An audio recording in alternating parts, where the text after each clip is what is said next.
thing that I always like to provide an example to hope to have a teachable moment or a learning thing for all of us. And when I think about the gunny, I think about a man who has taught the American public more about the Marine Corps in the last 20 years than probably any active duty Marine. I think about a guy that when the average civilian sees a sergeant, E5 to all our various ranks above that, they don't. If they see a guy with 3 up and 2 down, they know he's a gunny. So you've taught the American public a great lesson in a gunny. The gunny's had a tremendous career. He's been a very successful actor in many movies, Apocalypse Now, Full Metal Jacket. So, and a highly successful television show, Mail Call, 8 seasons. Some of the best times I ever had with my son were watching you. And he said to tell the gunny hello for him tonight. So you think about a guy like that who is retired from the Marine Corps and he's worldwide known now. And the thing that I am so impressed about him is that he feels being a Marine so much to his core that he's never turned his back on the Marine Corps. He's never forgotten where he came from. And it's just an honor to have you here tonight, sir, because you've got a lot of options. But I'll tell you, the fact that you're spending your evening with CLR 17, the most disciplined, flexible, and expeditionary unit in the 1st MLG, means an awful lot to these folks.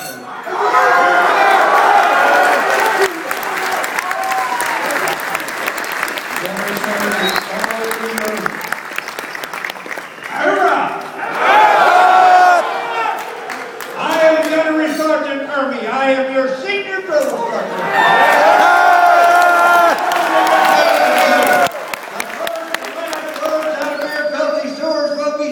You maggots understand that? Oh, brothers, I can't hear you. Sound off like you've got a pair.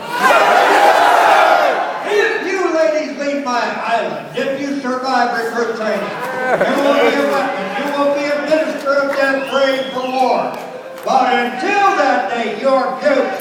You're scumbags. You are the lowest form of life on earth. You are not even human.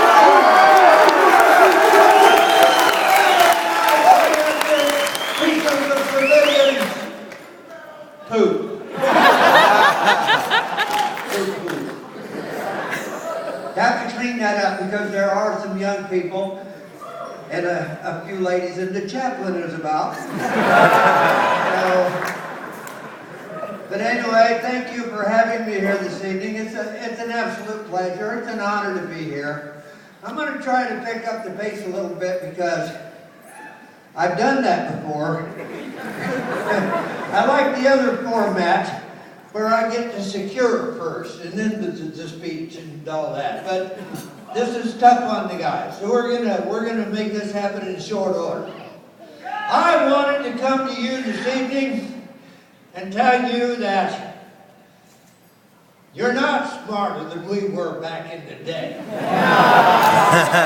hear that a lot, you know. They keep telling me, well, they're smarter and they're stronger now. Bullshit.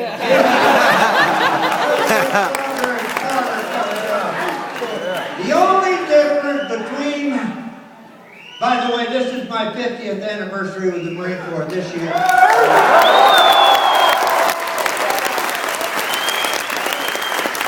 My first Marine Corps birthday ball, I was a PFC, and the Marine Corps was 186 years old.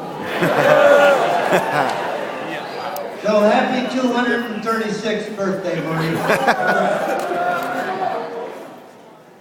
Me and the Marine Corps are getting old together. That's a good thing, though. It's been a great 50-year ride. I've watched the Marine Corps over the past 50 years, not just from the sidelines, but I get involved. I've run the Crucible. So, you know, somebody comes up to me at the American Legion or the BFW or the Marine Corps League and says, they're changing everything around now. It's not the same. Now they've got the crucible. And I want to tell them, hey, buddy, fat boy, go try running the crucible and see what you think about it.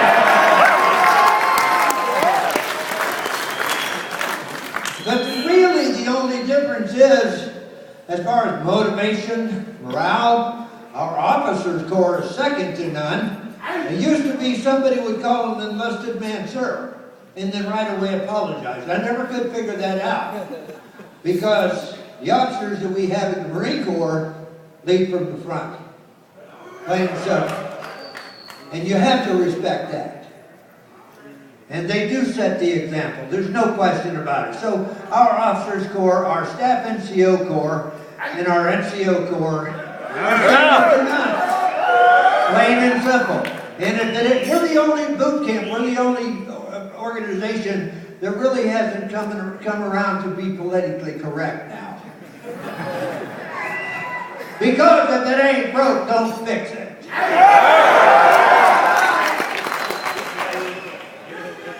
And we certainly are not broke, that's for sure. And like I said, the only difference between the Marine Corps that we have today and the Marine Corps of 50 years ago is the simple fact that you guys have better toys to play with. We have the blooper. It was a single shot, kind of like a 12-gauge shotgun. You pop it open, you put the shell in, and boom! That's called the blooper.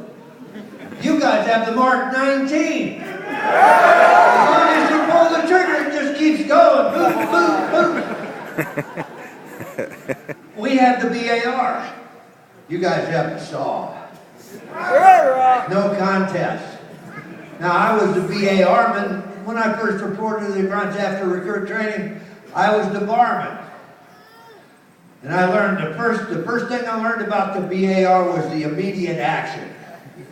Pull, push, tap, aim, and attempt to fire. And then as soon as you got done with that, pull, push, tap, aim, and attempt to fire.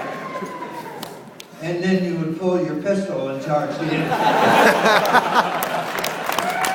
You guys have your saw.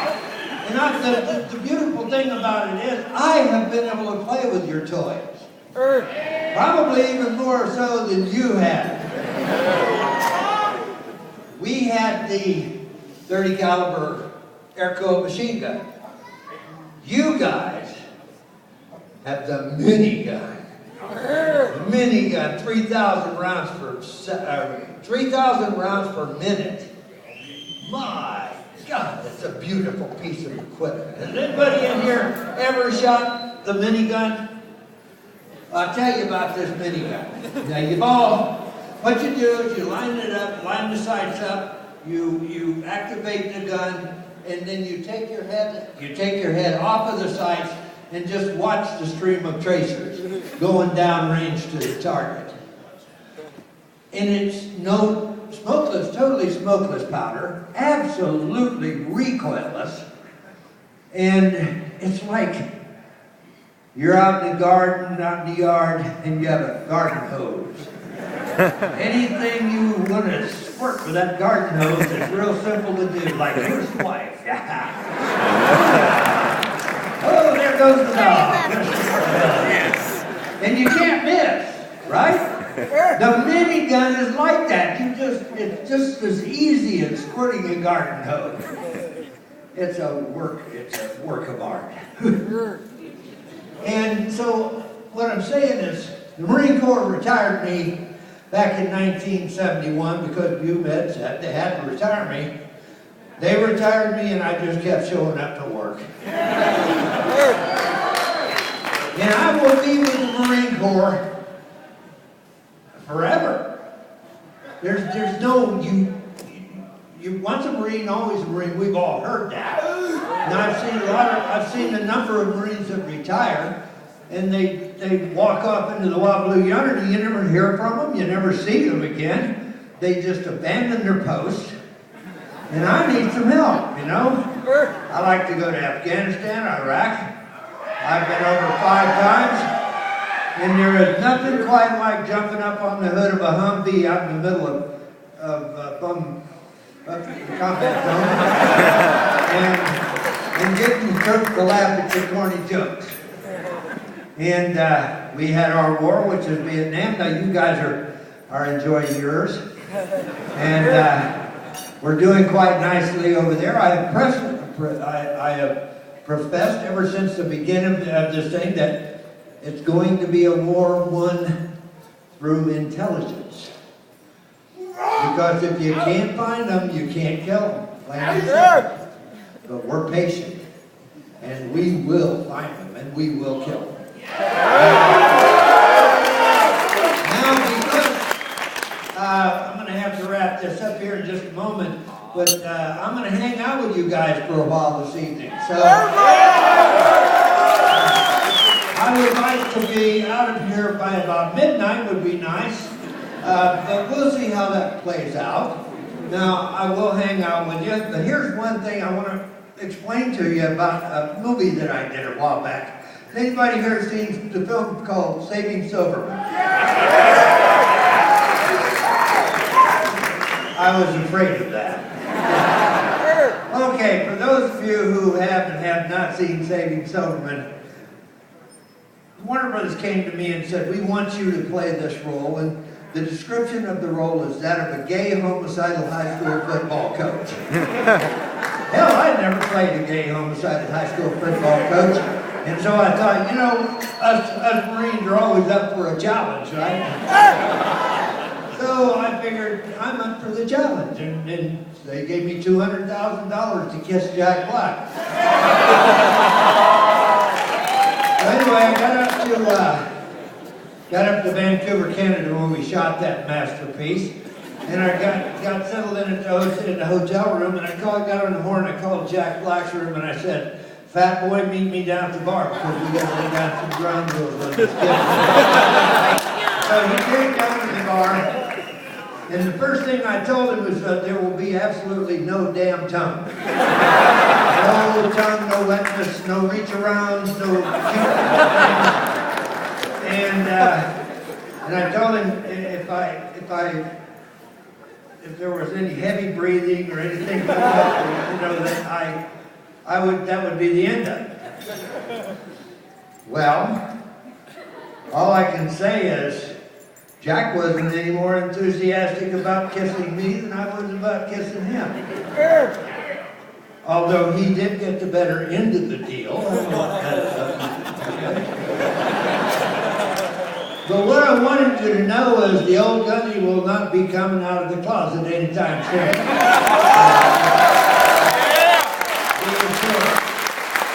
And they did give me $200,000 to do this, and you know, for $200,000, I'd start over here and just. I might have a little problem getting the general to comply, you know, but I'd hire, with $200,000, I could hire a couple of pretty husky boys to run his ass.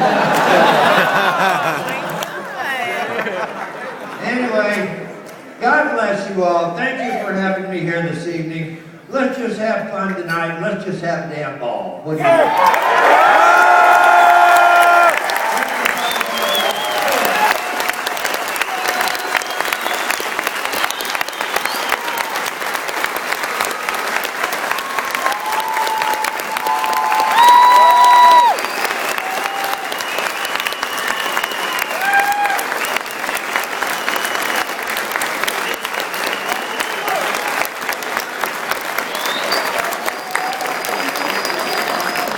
Thank you very much for your remarks, and thank you so much for spending this evening with us.